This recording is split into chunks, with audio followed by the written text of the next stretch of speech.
the market getting slaughtered again today, I think it's time to embrace security, to own companies with extremely consistent business models, solid dividends that aren't going to be seriously damaged by a downturn in the economy here or abroad. That's why I like these pipeline plays. Toll road operators that benefit from the renaissance in North American oil and gas production. And when it comes to the pipeline stocks, it's hard to get more consistent than Enbridge, ENB, the company that operates the world's longest crude oil and natural gas liquids pipeline system running through Canada and the United States.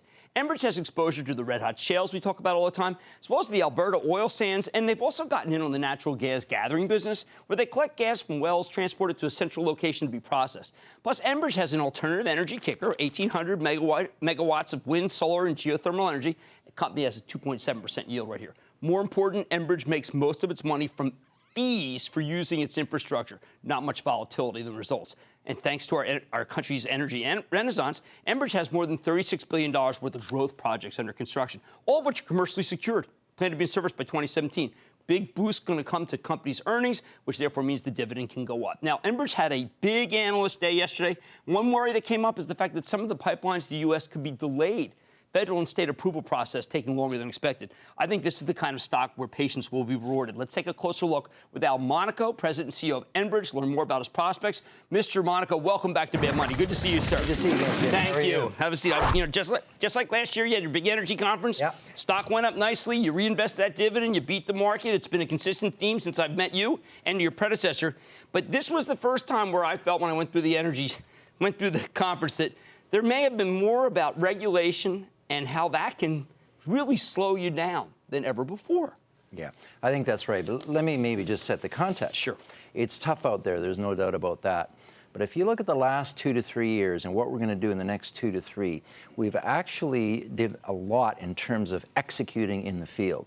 So there is a concern about regulation, how long things take. But at the same time, we are managing that situation as best we can. We're going to open up new markets of 1.7 million barrels per day within North America with the infrastructure that we're putting in place right now and that we'll be putting in place before 2017. Now, to get to your question. Right. It's tough because regulators are taking longer with their processes. They're listening to people, they're consulting more with their stakeholders, and that takes more time. And that adds cost, and that's a concern for our business. Now, could it add so much cost that it makes it so that you're not competitive against trains? And I think that it's very clear that the safety record of trains is not as good as the safety record of pipelines. You know, I think the margin right now that we have on trains or rail, as they say, is pretty good. Okay. And even if our costs go up a little bit, I mean, there's always escalation.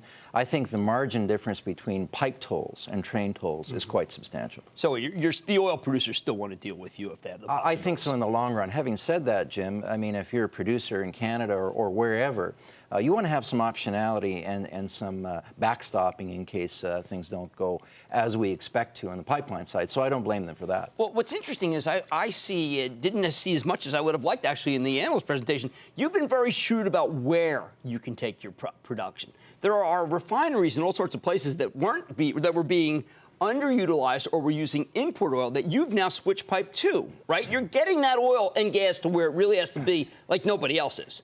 Excellent point. And the issue there is not all oil is the same oil. Right. So heavy oil from Western Canada in particular is a real good match for the refining capacity in the Gulf Coast, which is not predominantly, but half heavy. Right. So a good match between Canadian heavy there. And now the lights with so much light crude, it's important to get that to the right market. So Eastern PAD 2, PAD 1 in the Eastern U.S. and Canada, that's where the lights got to go. Now, if I'm an environmentalist and I'm trying to fight Keystone, can't I say, boy, Enbridge really did an end around me?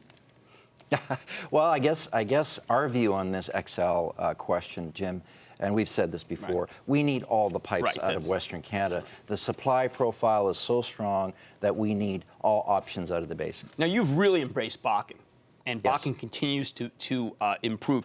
Not as much yet Permian and Eagle Ford? No, well, that's a case of history, really. Right. We've been in the Bakken, actually, for many years before it became popular, which actually was a stroke of luck. And so we've built our position there regionally, and we're very strong in that position, not so much in the other two. Well, because you also point out that there is you don't want to be where there's a lot of competition, because you really like these secured. I mean, one of the things I like about Enbridge is I don't feel like you're out there bidding against Kinder Morgan and Enterprise. You pick them where they aren't. I think that's right, Jim. The other thing is, to be very honest, sometimes we lose projects because it is competitive. And, you know, if you're winning every project, you got a problem, a different kind of problem. So we're pretty selective in what we do. But you also talk about how, I mean, you've got these great drop-down ideas, but you point blank say, to conclude on this one, our unusually high growth capital program, which is organic, favors a more conservative payout than some of our peers. So does that mean that we cannot get what Kinder Morgan has pledged on this show, which is a 10% increase in the dividend for the next 5 years? Actually, our dividend growth rate is going to match our EPS growth rate at minimum, which is 10 to 12% average annual per year. So I would say we're looking good on the dividend growth front. Now, how about just in terms of energy independence? I've had to speed up my view of where I think we can be just because of what I've seen from Permian. The other day, Encana said there's going to be 3 million barrels per day. That means I was looking for 10 next year. Maybe we're at 11. Do you think that we are using your natural gas knowledge too, we're going to be continental self-sufficient by 2018, aren't we? You know, I think that's probably right. Now, assumed in that, you've got Canadian barrels and Canadian gas coming into the US. I'm saying continental. That's important because for sure. I also know that we're exporting now. And I don't know if you think that's the right thing to do. You know, here's my point on that. We need to have connectivity between North America and the rest of the globe. There's no doubt about that in my mind. And the reason for that, Jim, is you need the right price signals. You need global price signals to induce further investment. And what we don't want to do is stop the flow of growing production because we're not getting those right price signals. Right. That's why you got to get rid of the $70 price, as much as it's attractive to some. That's Al Monaco, President and CEO of Enbridge. This is the great growth pipeline company with very conservative financial standards. Stick with Cramer.